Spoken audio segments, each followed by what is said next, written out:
Pria itu datang jauh dari Andalusia ke Baghdad dengan susah payah berjalan kaki untuk belajar hadits kepada Ahmad bin Hambal. Sesampainya di negeri tujuan, ia selalu menyamar menjadi pengemis setiap hendak belajar kepada guru yang dicarinya. Ia khawatir, jika identitasnya terbongkar, nyawa gurunya akan terancam. Bagaimana kisah lengkapnya? Memiliki nama lengkap Abu Abdurrahman Baqi bin Makhlad Al-Qurtubi, ulama kelahiran Andalusia ini dikisahkan memiliki etos belajar yang kuat. Kondisi ekonominya yang serba kekurangan tidak menyurutkan tekadnya untuk berkelana dari satu negeri ke negeri lain demi menimba ilmu ke sejumlah ulama.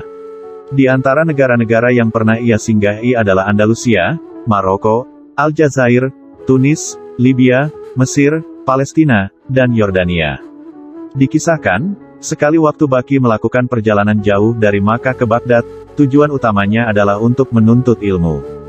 Jika sudah sampai di negara tujuan, ia berencana berguru hadits kepada Imam Ahmad bin Hambal. Begitu hampir tiba di tujuan, ia mendengar kabar buruk bahwa ulama yang hendak dijadikan gurunya itu sedang dicekal, dilarang mengadakan kegiatan belajar mengajar dengan murid-muridnya sebagaimana biasanya. Kabar itu tidak menyurutkan Baqi untuk melanjutkan niatnya berguru kepada ulama yang sangat dihormatinya. Sesampai di Baghdad, ia menyewa tempat untuk menginap. Saat ke masjid, ia melihat ada halaqah seorang ulama yang tampak sedang mengajar murid-muridnya. Pengajar itu ternyata Yahya bin Ma'in, teman seperguruan Ahmad bin Hambal. Kesempatan ini dimanfaatkan Baqi untuk bertanya banyak hal kepada Yahya. Ia bertanya tentang guru-guru yang pernah ia temui untuk dinilai kredibilitasnya sebagai seorang perawi. Terakhir, ia bertanya tentang Ahmad bin Hambal. Yahya menjawab, "Bagaimana kami berani menilai Ahmad bin Hambal? Beliau adalah imam kaum muslimin, orang terbaik dan paling utama." Selesai bertanya tentang banyak hal, Baqi meminta alamat rumah Imam Ahmad. Setelah berhasil mendapatkan alamat rumah dan berjumpa di kediamannya, ia kemudian berkata kepada Imam Ahmad, "Wahai Abu Abdillah, aku datang dari jauh. Ini merupakan pertama kali aku datang ke negeri ini. Tujuanku satu, ingin belajar hadits kepada Tuan. Masuklah, jangan sampai ada orang yang melihatmu," kata Imam Ahmad. "Dari mana sebenarnya asalmu?" "Dari ujung barat, Afrika, lebih jauh dari Afrika. Untuk pergi dari negeri hingga ke Afrika harus mengarungi lautan. Aku berasal dari Andalusia. Jauh sekali negerimu. Aku sangat senang sekali jika bisa membantumu. Hanya saja aku sedang mendapat ujian, aku tidak diperbolehkan membuka majelis ilmu.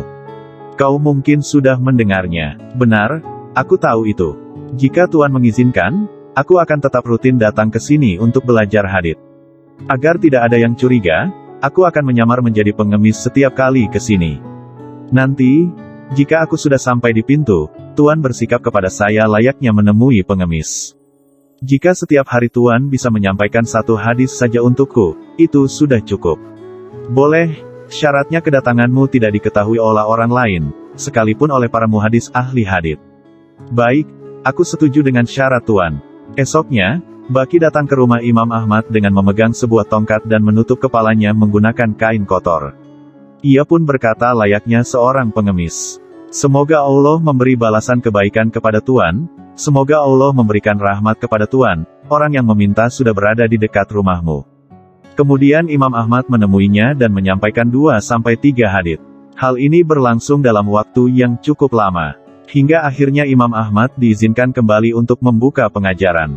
Karena sudah mengetahui kesabaran Baqi dalam menuntut ilmu, ia menempatkannya di tempat khusus di dalam majelisnya. Ia juga sering menyampaikan kisah teladan kesungguhan pria Andalusia ini kepada murid-murid di pengajiannya. Diketahui, Imam Ahmad bin Hambal memiliki julukan pimpinan Ahlus Sunnah wal Jamaah. Panggilan kehormatan ini tidak disematkan kepada 3 imam mazhab lainnya, Imam Hanafi, Malik, dan Syafi'i, padahal Ahmad bin Hambal lahir paling terakhir setelah mereka.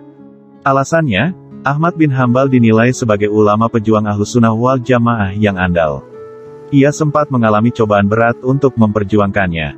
Muhammad Ismail Al-Muqaddam menegaskan, Imam Ahmad dijuluki sebagai Imam Ahlus Sunnah wal Jamaah.